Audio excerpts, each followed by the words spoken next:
जय श्री राम। राधे राधे। मैंने, जैसा आप लोगों ने थंबनेल में देख भी लिया होगा, ऑनलाइन प्लेटफॉर्म पर ऐसा पहली बार होने जा रहा है। क्या होने जा रहा है पहली बार? काफ़ी स्टूडेंट्स के कॉल आते हैं, काफ़ी मैं देखता भी हूँ कि सर इंग्लिश, ये जो केमिस्ट्री है, फर्स्ट ग्रेड की तैयारी कर रहे हैं या सेकंड ग्रेड की तैयारी कर रहे हैं, अगर ज़्यादातर टीचर्स इंग्लिश बोलते हैं या इंग्लिश के ज़्यादा शब्दों का इस्तेमाल करते हैं, वो हमारी समझ में। मैंने ये डिसाइड किया है कि आप लोगों की इस समस्या का समाधान करने के लिए chemistry first grade English medium और हिंदी मीडियम दोनों मीडियमों में पढ़ाएंगे। हमारे ऐप पर भी ऐसा ही है। हमने क्या किया है, टेक्निकल वर्ड्स जो ज़्यादातर टीचर्स इंग्लिश में इस्तेमाल करते हैं, अच्छा उनका हिंदी नहीं बताते।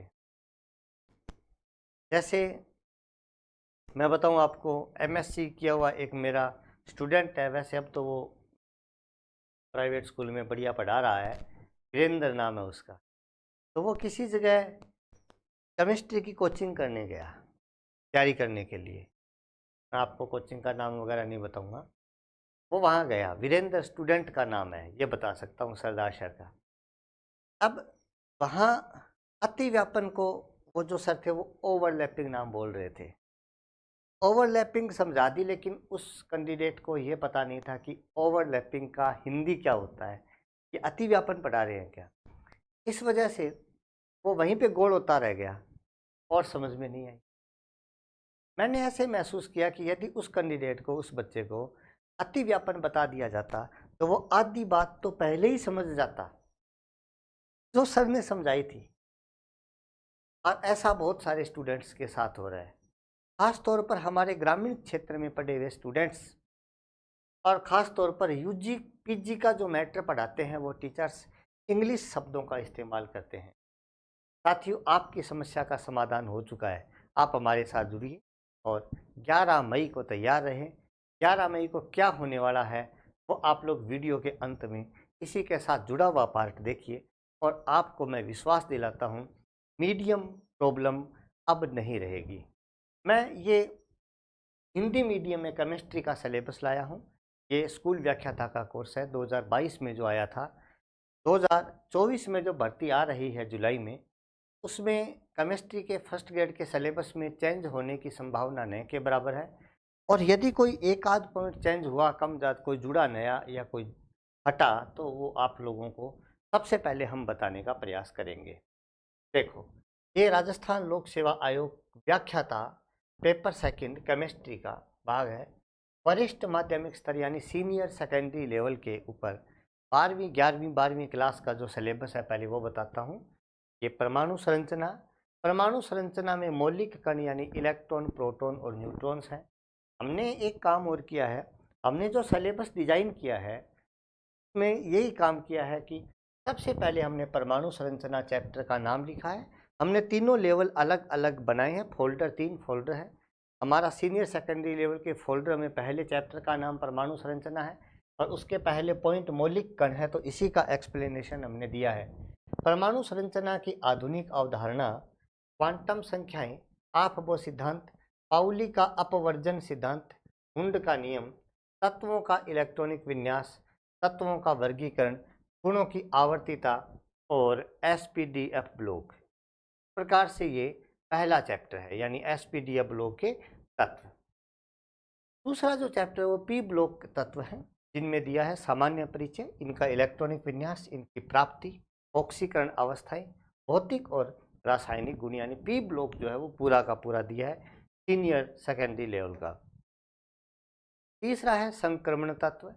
संक्रमण तत्वों में संक्रमण तत्वों की परिभाषा वगैरह, इनका इलेक्ट्रॉनिक विन्यास, ऑक्सीकरण अवस्थाएं, आवेश स्थानांतरण संकुल है, चुंबकीय गुण सहित अवशोषण स्पेक्ट्रा, संकुल यौगिक है, वर्नर सिद्धांत है, नामकरण है आईयूपीएसी, समावयवता है इनकी, लैंथेनोइड और एक्टिनोइड का इलेक्ट्रॉनिक विन्यास, ऑक्सीकरण अवस्थाएं, रासायनिक क्रियाशीलता, लैंथेनोइड संकुचन और इसके परिणाम है।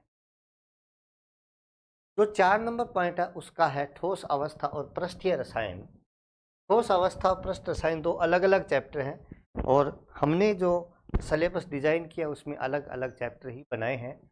ठोस पदार्थों का वर्गीकरण, इकाई कोशिका के घनत्व की गणना, ठोस में पैकिंग यानी पैकिंग तो जानते होंगे आप लोग, निबिड़ संकुलन, बिंदु दोष, धातुओं का बैंड सिद्धांत, भौतिक और रासायनिक अधिशोषण, कोलाइड और इमल्सन। फिर आया है विलयन, 12वीं क्लास में दिया है विलयन के प्रकार, विलेयता और सांद्रता, आदर्श और अनादर्श विलयन, अणुसंख्या गुणधर्म और मोलर द्रव्यमान की गणना, असामान्य आणविक द्रव्यमान और वान हाफ गुणांक।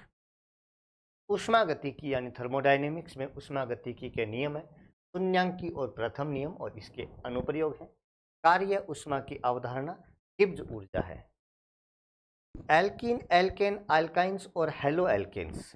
एल्केन, एल्कीन, एल्काइन और हेलो एल्केन बनाने की विधियां, रासायनिक अभिक्रियाएं। हमने जो सिलेबस डिजाइन किया उसमें एल्केन अलग चैप्टर बनाया है, एल्कीन अलग बनाया है, एकदम फोल्डर सिलेबस वाइज बनाने का प्रयास किया है। एल्कोहल, एल्डिहाइड, कीटोन, कार्बोक्सिलिक अम्ल और इसके व्युत्पन्न, इनका सभी का नामकरण है। यानी एल्कोहल चैप्टर दे दिया, एल्डिहाइड कीटोन दे दिया, कार्बोक्सिलिक अम्ल दे दिया और इनके व्युत्पन्न दे दिए। इसका मतलब यहाँ पर ये दो चैप्टर एक साथ चल रहे हैं, इनका वर्गीकरण, नामकरण, बनाने की विधियाँ, एल्कोहल, एल्डिहाइड, कीटोन, कार्बोक्सिलिक अम्ल और इनके व्युत्पन्न तथा इनकी रासायनिक अभिक्रियाएं। यानी इनका नामकरण, वर्गीकरण, नामकरण भौतिक और रासायनिक गुण है, सीधी सी बात है। एरोमेटिकता और एरीन 11th क्लास में चैप्टर दिया है, पीएससी फर्स्ट ईयर में भी दिया है, वही है एरोमेटिकता। बेंजीन, एल्किल एरेन्स, बेंजीन की संरचनाएं, इलेक्ट्रोफिलिक सब्स्टिट्यूशन रिएक्शंस यानी इलेक्ट्रोफिलिक प्रतिस्थापन अभिक्रियाएं, क्रियात्मक समूहों का अभिविन्यास यानी ऑर्थो पैरा मेटा जो भी है वो, जैव अणु में कार्बोहाइड्रेट, प्रोटीन, एंजाइम, विटामिन और न्यूक्लिक एसिड का वर्णन है, प्रारंभिक वर्णन। ये था आपके जूनियर सीनियर का।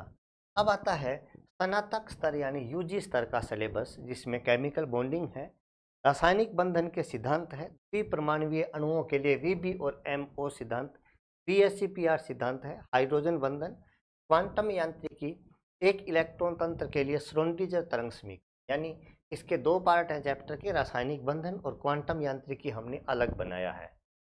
उपसह संयोजी यौगिक यानी कोऑर्डिनेशन कंपाउंड में प्रबल दुर्बल क्षेत्र लिगेंड के लिए क्रिस्टल क्षेत्र सिद्धांत है, बीबी और सीएफटी सिद्धांतों की तुलना, 10 DQ को प्रभावित करने वाले कारक हैं, क्रिस्टल क्षेत्रों के ऊष्मागतिक पहलू और जॉन टेलर प्रभाव है। तीसरा लैंथेनॉइड एक्टिनॉइडों का उपसह संयोजी रसायन विज्ञान, यानी लैंथेनॉइड और एक्टिनॉइड जो हैं एफ ब्लॉक के तत्वों प्रकार से कॉम्प्लेक्स बनाते हैं, उनके संकुल व्यवहार, चुंबकीय और स्पेक्ट्रोस्कोपिक गुण हैं। केमिकल काइनेटिक्स है अगला चैप्टर, रासायनिक बल गतिकी, अभिक्रिया की दर को प्रभावित करने वाले कारक हैं, शून्य, प्रथम एवं द्वितीय कोटि की अभिक्रिया, संगत और संक्रमण अवस्था सिद्धांत है और इनका है। ये यूजी के चैप्टर चल रहे हैं। विद्युत रसायन में विद्युत रासायनिक और गैल्वेनिक सेल है, प्रबल विद्युत अपघट्य का सिद्धांत है, सक्रियता गुणांक का डेबोई हक्कल सिद्धांत है, नेनस्ट समीकरण, आयनिक साम्य, ईंधन सेल और संक्षारण है विद्युत रसायन यानी इलेक्ट्रोकेमिस्ट्री। एंथैल्पी और एंट्रोपी में दिया है इन्होंने स्थिर दाब और तापमान पर एंथैल्पी और इसके परिवर्तन, ताप और आयतन के फलन के रूप में एंट्रोपी, ताप और आयतन टी और वी के रूप में, दो ही पढ़ने आप लोगों को, हमने दो ही पढ़ाया है। हैस का स्थिर उष्मा योग का नियम यानी हैस का उष्मा संकलन नियम है, गिब्स और हेल्महोल्ट्ज फलन है। संरूपण और विन्यास, एथेन और ब्यूटेन की संरूपण है, एथेन और ब्यूटेन दोनों के। इसके अलावा RS नामकरण है, एल्कीन का इजेड नामकरण है और साइक्लो एल्केन का स्वरूपण है। यानी इसमें 4 पॉइंट्स हैं, एथेन और ब्यूटेन का स्वरूपण है, RS नामकरण है, इजेड नामकरण है और साइक्लो एल्केन का स्वरूपण है। हमने इतना ही पढ़ाया है और इसी तर्ज पे पढ़ाया है। ये चैप्टर तो हमने लिखा है, स्वरूपण और विन्यास चैप्टर का नाम है ऐप पर। उसके बाद में पहला पॉइंट है एल्केन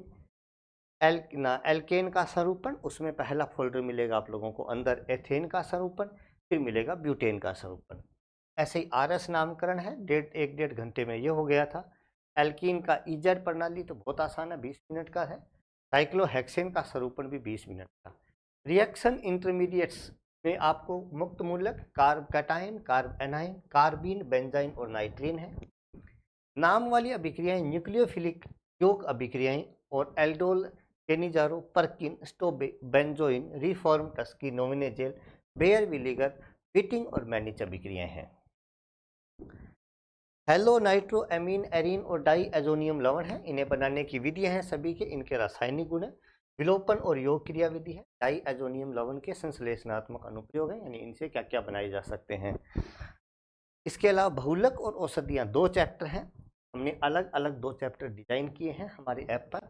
में औषधियों में तो आप लोग बहुलक में बहुलक वर्गीकरण, प्राकृतिक संश्लेषित बहुलक सारे हैं। औषधियों में आपको प्रति अम्ल, प्रति हिस्टेमिन, पीड़ाहारी, प्रति जवर, प्रति जैविक और प्रति निषेचक, ये 5-6 प्रकार की औषधियाँ दिए हैं। इनका अलग अलग प्रकार से हमने वर्णन करने का प्रयास किया है। MSc लेवल में जो है वो पहला है MOT आणविक कक्षक सिद्धांत, उसमें AX2, AX3 और AX4 3 प्रकार के यौगिकों का जो है MOT दी गई है। ये 1 घंटे में तीनों प्रकार की MOT समझ में आ जाती है। 4 एग्जाम्पल यदि आप लोगों को रट लेते हो तो आपको याद हो जाता है। जो मैंने करवाए हैं चारों एग्जाम्पल 5 मिनट का खेल है। 1 घंटे की क्लास 5 मिनट में आ सकती है और मैं गारंटी से कहता हूँ उन एग्जाम्पल 4 से अलावा कोई एग्जाम्पल परीक्षा में आता भी नहीं है। आएगा तो आप लोग सही कर दोगे। कार्ब धात्विक यौगिक में आप लोगों को 4 प्रकार के यौगिक दिए हैं, लिथियम, मैग्नीशियम, टिन और आयरन। इन यौगिकों की संरचना, बंधन और अनुप्रयोग है। बल गतिकी और उत्प्रेरण के 2 पार्ट दिए गए हैं आप लोगों के, फोटोकेमिकल रिएक्शंस हैं और अम्ल क्षार और एंजाइम कैटालाइसिस है। बहुत ही बढ़िया तरीके से हमने इसको हिंदी मीडियम में एक्सप्लेन किया है साथियों, बहुत ही बढ़िया। विद्युत रसायन में आप लोगों को दिया है EMF का मापन है, कोलराउस का नियम और इसके अनुप्रयोग है। झिल्ली साम्य, जिसको इंग्लिश में मेम्ब्रेन इक्विलिब्रियम कहते हैं। ये मेम्ब्रेन इक्विलिब्रियम तो मैं यूट्यूब पर भी वीडियो डाल रहा हूँ। ऊष्मागतिकी में ऊष्मागतिकी का तीसरा नियम और जूल थॉम्सन का प्रयोग 2 पॉइंट दिए हैं। ये दोनों पॉइंट्स लगभग 1-1 घंटे के हैं और बहुत बढ़िया तरीके से आपको समझ में आ जाएंगे। प्रतिस्थापन और विलोपन अभिक्रियाओं में हेलो एल्केनों की, यानी हेलो एल्केन है उन्हीं की SN1, SN2, SNI, E1, E2 अभिक्रियाएं हैं। बाकी फालतू का ज्ञान काम नहीं आएगा। इसके अलावा फिनोल, ईथर और एपोक्साइड बनाने की विधियां और इनके रासायनिक गुण हैं। परिचक्रीय अभिक्रियाएं यानी पेरीसाइक्लिक रिएक्शंस में आप लोगों को 3 प्रकार की पेरीसाइक्लिक दिए हैं, इलेक्ट्रोसाइक्लिक, साइक्लो एडिशन और सिग्माट्रोपिक पुनर्विन्यास। और एल्कीन की प्रकाश रासायनिक अभिक्रियाएं दी हैं। बहुत आसान पॉइंट है। ये तीनों अभिक्रियाएं लगभग 1 घंटे, 1.5 घंटे, 1-1 घंटे के तीनों पॉइंट्स हैं। और एल्कीन की प्रकाश रासायनिक अभिक्रियाओं में थोड़ा टाइम लगेगा। पर्यावरण प्रदूषण में ओजोन क्षय, ग्रीन हाउस प्रभाव और ग्लोबल वार्मिंग 3 पॉइंट दिए हैं, आसान है। इसके अलावा IR, UV और NMR स्पेक्ट्रोस्कोपी का प्रारंभिक वर्णन है, यानी इसको गहनता से आपको पढ़ने की कोई ज़रूरत नहीं है। ये साथियों हमने हिंदी में आप लोगों के लिए सिलेबस की विवेचना की है। हमारा टेलीग्राम चैनल जो है वो अशोक शर्मा होप एजुकेशन, ये हमारा टेलीग्राम चैनल है और इसका टेलीग्राम चैनल का लिंक नीचे डिस्क्रिप्शन में दिया गया है। आप लोग वहां से टेलीग्राम को ज्वाइन कर लीजिए। टेलीग्राम पर आप लोगों को इससे ये जो PDF है ये आप लोगों को हिंदी मीडियम में मिलेगी। और हमारे एक खास बात रही है, खास विशेषता ये रही है हिंदी मीडियम के स्टूडेंटों के लिए, बहुत ही बढ़िया क्वालिटी ये है कि हमने जो सिलेबस डिज़ाइन किया वो दोनों माध्यमों में डिज़ाइन किया, वो भी अलग अलग सेपरेट। मतलब हिंदी मीडियम वाला बहुत बढ़िया समझ सकता है, इंग्लिश मीडियम वाला भी समझ सकता है। और 11 मई को कुछ नया होगा और वो देखिए क्या होने जा रहा है। जय हिंद, जय श्री राम। जब हौसला बना लिया ऊंची उड़ान का, फिर देखना फिजूल है कद आसमान का। प्रिय साथियों, होप एजुकेशन JMK के साथ हो जाओ तैयार। एक नया धमाका आ रहा है आप लोगों के लिए। 11 मई 2024 को आप लोगों के लिए होप एजुकेशन JMK ला रहा है स्कूल व्याख्याता केमिस्ट्री का कोर्स। शुरुआती 11 बच्चों के लिए मात्र 2499 रुपये में, संपूर्ण केमिस्ट्री कोर्स 2499 रुपये में, तथा सेकंड ग्रेड साइंस का संपूर्ण रिकॉर्डेड कोर्स मात्र 999 रुपये में 11 मई 2024 को। धन्यवाद। जय हिंद, जय श्री राम।